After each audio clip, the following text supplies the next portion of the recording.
a évoqué certaines questions. Déjà, les similitudes qui pourraient exister entre les cas Thiam et les cas Billon.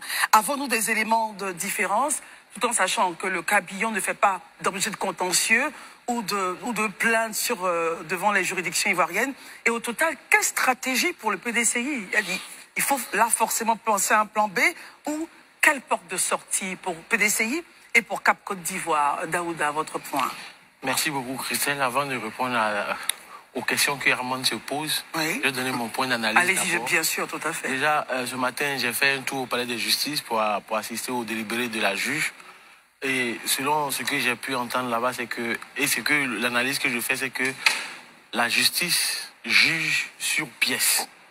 Voilà. Parce que, pourquoi est-ce que la juge estime que la requête des plaignants est recevable? Parce que, effectivement, l'avocat de Tidiane Thiam a sorti des éléments, c'est-à-dire son extrait de naissance au registre, au plateau, un autre document au niveau de la France. Il a sorti cela, mais la juge a estimé que ça ne démontrait pas qu'il est né français. Est-ce que Thiam s'est naturalisé français? La réponse est oui, il s'est naturalisé français en 87. 1987. Voilà, en 1987. Est-ce qu'il s'est libéré de cette nationalité française-là très récemment? Oui, il s'est libéré de cette allégeance à l'État français. Donc, partant de ce principe-là, et en vertu de l'article 48 du Code électoral, oui, voilà, la juge a estimé que, au moment, parce qu'il est important de dire cela, parce que beaucoup de personnes disent, oui, on lui a retiré, ils ont radié son nom de la liste électorale au prétexte qu'il n'est pas ivoirien. Au moment donc, allez-y. C'est au moment où M. Thiam s'inscrivait sur la liste électorale, je pense que c'était en 2021 ou 2022, oui, un truc comme ça, il était encore français, en vertu de l'article 48. Pour moi, on rappelle un peu ce que dit cet article 48, Daouda. L'article 48 dit que l'Ivoirien perd la nationalité ivoirienne, l'Ivoirien majeur qui acquiert volontairement une nationalité étrangère ou qui déclare reconnaître une telle nationalité. A-t-il acquis une autre nationalité en 1987? Oui, il a acquis une autre nationalité en 1987 à l'âge de 25 ans, donc il était majeur. Donc, dès l'instant que tu acquiers cette nationalité-là, tu perds automatiquement la nationalité ivoirienne. Voilà. Maintenant, ça m'amène à répondre à la question que Herman se posait. Est-ce que Tidiane Thiam est apatride? Non. Au point des similitudes aussi avec le cas Jean. Je vais en arriver. Oui. Il ne perd pas la nationalité ivoirienne parce que lorsque tu demandes une autre nationalité, il y a des échanges qui se font entre les États. Donc on sait que tu as perdu la nationalité ivoirienne. Est-ce que lorsqu'il perdait sa nationalité ivoirienne, on a eu besoin de faire un document? Non. Il l'a perdu automatiquement.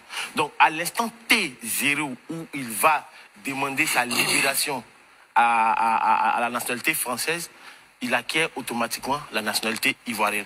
Sauf que dans le cas présent, Tidiane Thiam s'est inscrit dans les années 2022, comment on appelle ça, sur la liste électorale, en tant que Français. Mais comment est-ce possible, justement? Je vais essayer de réexpliquer calmement. C'est important, oui. Voilà. Il s'est naturalisé en 1987. Tout à fait. C'est bien ça, à l'âge de 25 ans. Ok.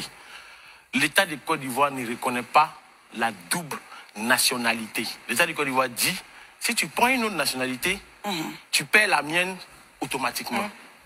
Il n'y a pas de documents à faire, tout et tout. Avant, quand il y avait des documents à faire, c'était pour, comment on appelle ça, ceux qui partaient au service militaire. Il n'y a pas de documents. Donc, comme cette fois-ci, il est parti se libérer de sa nationalité et qu'il a son décret de naturalisation en mai, l'État de Côte d'Ivoire sait que, forcément, l'État français et l'État de Côte d'Ivoire vont se parler. Bien sûr. C'est qu'aujourd'hui, il s'est libéré de sa nationalité française. Étant donné que tous les États, tous les États pratiquement ont cité des actes sur l'apatridie et tout et tout. Donc, il ne peut pas être apatride. S'il a perdu la nationalité française, il acquiert automatiquement la nationalité ivoirienne.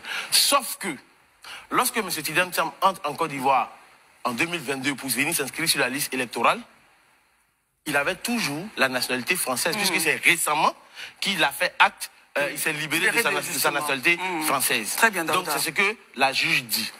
Maintenant, concernant la similitude, il n'y a aucune... Déjà, je vais dire, il n'y a pas de similitude entre le cas Thiam et le cas Billon, comme je le dis. Les points de différence. Allons sur les points de différence. Dans le cas Thiam, Thiam a demandé la nationalité française en 1987. Or, pour Jean-Louis Billon, il a subi la nationalité française de par sa mère. Donc, il est un peu comme dans le cas de Michel Gbagbo, qui a sa mère qui est française. Qui est française, oui. Donc, il l'a subi, c'est pas la même chose.